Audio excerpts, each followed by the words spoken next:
నిన్న సెన్సార్ల విషయంలో కూడా ఏవో కట్స్ చెప్పారన్నారు. ఆ కట్స్ తర్వాత సినిమా ఇంపాక్ట్ ఏమన్నా దెబ్బతిన్నదా, లేకపోతే మీరు ఊహించిందే వచ్చిందా? సిమిలర్ వర్డ్స్ పెట్టారని విన్నాము, అది నిజమేనా? సెన్సార్ అనేది I have to thank them also. వాళ్ళు బాగా సపోర్ట్ చేశారు. You know I have to thank everybody, though it was very challenging. నాకు వచ్చిన బిగ్గెస్ట్ ఇబ్బంది ఏంటంటే, మన సౌత్ ఇండియాకి మనకు తెలుసు కన్నప్ప కథ.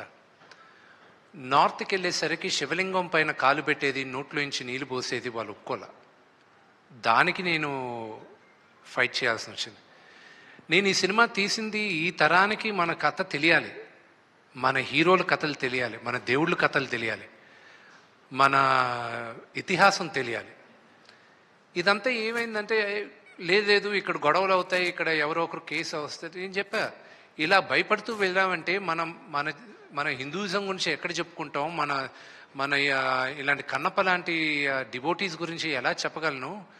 ఈ తరానికి చూపించాలనే కదా నేను ఈ సినిమా తీసింది. మీరు నాకు యాక్చువల్గా first it was lot of discussion.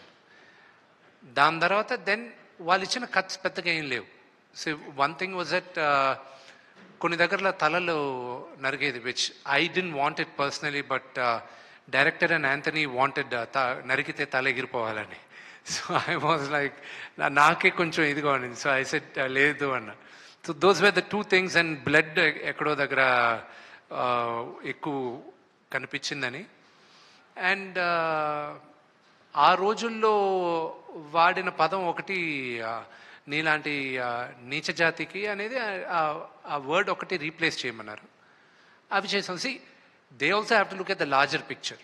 So ఈ మైనర్ చిన్నవి we felt it was okay. ఇంకొకటి అండి,